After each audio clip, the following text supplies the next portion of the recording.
On vacation last week, so let's look at Philly's free agent haul. Paul George, Caleb Martin, Eric Gordon, even Andre Drummond to back up Embiid. Not bad. So now, Keyshawn, scale of 1 to 10, how big a threat are the Sixers to the Celtics? I still think it's a 7 because you got to look. Paul George. This is really all about Paul George. I understand that Caleb Martin, and I understand that Eric Gordon and Drummond. I get all that, but this is really about Paul George. That's what it's really about. And then once he slid over to Philadelphia in free agency, got his big money, was wearing an Iverson T-shirt, it now gives you that extra guy who can get you 20, 25 at any point in time in the game. Given the fact that there's been injuries with Embiid throughout his career where he's missed time. Paul George, not as significant, but he's missed some time too, but not as significant. He leaves from Kawhi to Embiid. If you miss Embiid for a period of time, can Paul George still, along with Maxey, have the ability to get you to an Eastern Conference final to see the Celtics? I believe so. I honestly believe that. They are better than the Knicks right now, just on the roster as it's constructed. They're a bigger team to me than the Knicks are. So, yeah, I think it's a 7. I mean, you can't just say, oh, my God, they just win. It's the dream team. No, it's not like that. The Celtics are ridiculous when you look at their top 6 guys. That's pretty good. Yeah, look, I think it's a 7 or maybe 7.5, whatever you want to get up to, because the Celtics have so much more depth still. And we still have to see, I think the Caleb Martin signing actually is a big deal and will help them against Boston. He's had some great playoff games against Boston, including a Game 7. But we will have to see what they do with the rest of the roster, because we've seen you don't want to get into a Phoenix Suns problem. You don't want to get into a problem where you don't have the super depth. top heavy. And by the way, the Celtics, it took them years of Jason Tatum and Jaylen Brown's era to build up that amount of depth. And it's what they didn't have on some of their, quote, playoff failures, because they didn't have as deep a team. So the Celtics are still the reigning favorites because of the depth of that roster, the experience now of that roster. But make no mistake, Paul George going to the Sixers is just such a perfect fit. He does the thing that nobody else there does. He allows Joel Embiid now to just be even more of a force on both ends of the floor. It's going to take some of the burden off of Tyrese Maxey, who's only turning 24 years old, and still needs to have someone out there who's a more veteran presence. He can still defend, as you said, Key. I mean, he's not maybe the best defender in the league anymore, but he absolutely can defend at a top level. It is going to be beautiful to watch those guys play basketball together if they can stay healthy. And we just have to see who else they put on the roster. Okay. I'm going to echo Caleb Martin. That was a big deal to me because he'll start for them and play at a very high sort of second level for them. But would you even be having this conversation if it was no Paul George?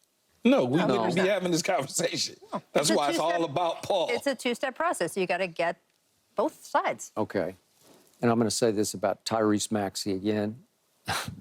He's about 6'1", and whatever he's got in his heart and soul, he gives you every last ounce every night. And he is really, really good. And he will take and make big shots. He is more the engine to that team than Paul will be, because as gifted as Paul is, I still don't believe he's that guy. I don't believe he's the superstar that you go to in the big moments, in the big games. He's more of a 1A, but he's a really, really good 1A. And yet, I disagree with your takeaway. It's all about Paul George. In the end, for me, this is all about Joel Embiid. And all the pressure is now back on him to be something he has not been so far in his career. That's a different conversation now, Skip. If you're telling me all the pressure's back on him because he needs to win a final and get to the finals and all that, that's correct. But we're talking about did it close the gap and get close to the Celtics? That's where it becomes all about Paul George for me. Okay. When they do play the Celtics, regular season, or if they do meet in the post, the best player on the floor potentially will be Joel Embiid every time, because he's just that. He's like in some other world. To be that huge with that touch and be able to just stroke threes. I've never seen it like it. He's like close to a 90% free throw shooter, and he'll shoot the most free under throws. the basket. But when he needs or wants to, Yeah, he can step out there and just easy swish it. And yet, I know so many people in and around that organization. He doesn't take great care of himself. I hope he is in this offseason. Maybe the Olympics will keep him in better shape because he feels like, although I saw some tape of them in practice yesterday, and he looked pretty big. So the point is, when you're that big, it's hard to stay that healthy because your knees are going to give you trouble because you're coming down with such huge tonnage on knees that weren't made to take that kind of a pounding. Right. And he has to sort of play his way into shape most nights, and then he'll have a long spell where he'll be out because the knee is bothering him, and then he'll fall completely out of shape, and you have to sort of play his way back into shape. And sometimes it's a marvel that he gets up and down the floor the way he does. But if he could ever get and stay right through a whole playoff run, I would like their chances. I would go, if you told me, if you could guarantee me that next playoffs, he will be 100% sort of mentally and physically right, where he's not going to have a stomach ache or some migraine or something. It's always something in every playoff series.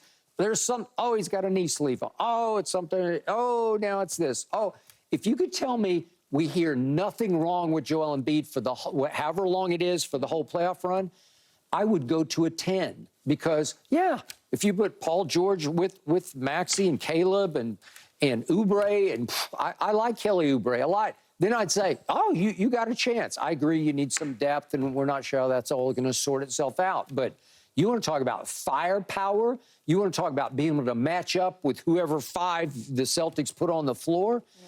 I would love that because they don't you can have Porzingis. I'll take Embiid. I just will. Yeah. He'll destroy Porzingis if he's right. And we've never seen a playoff run where he stayed right the whole way through. It's as simple as that. I'm trying to think. Where was he at 2 years ago when they played Boston? He was having knee issues. Yeah.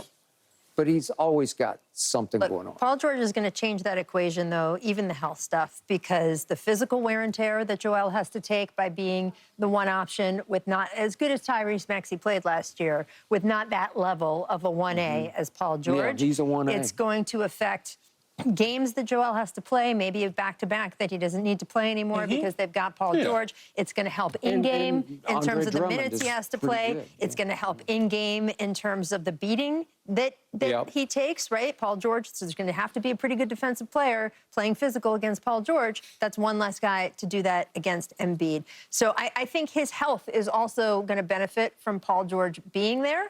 We'll have to see. There can obviously be freak things. You just have to remember, this guy not only won the MVP a year ago. He did. He was scoring more than a point a minute for a long stretch before he got hurt this past season. That's insane. It's insane. It's insane. He's insanely gifted. So I just think that they're going to be a threat. I think the Knicks will still be a threat if they play with the heart that they did this past postseason. The Bucks, look, I know they had a bad season. The Timberwolves had a bad season 2 seasons ago, and they were able to rebound with the Western Conference Finals appearance.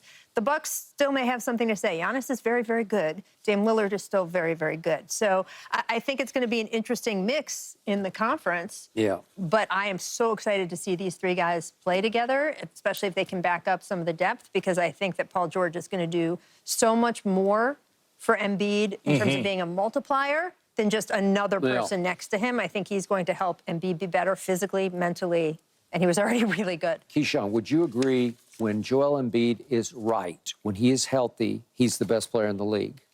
Yeah, because he has the dominance like a Shaq, except he can shoot the three. He does. Shaq couldn't shoot the three nor shoot free throws. Right. So at the end, he's when you talk about just dominant force, you can't do anything with him. If I want to go out on the perimeter, I can. And if I want to get my wide trunk and put it on right there on the key, nothing you can do. He can. There are nights when I'm not sure he cares that much about winning, and there are nights when I see him get angry and locked down, and I say, that's Shaq. Yeah. You know, that.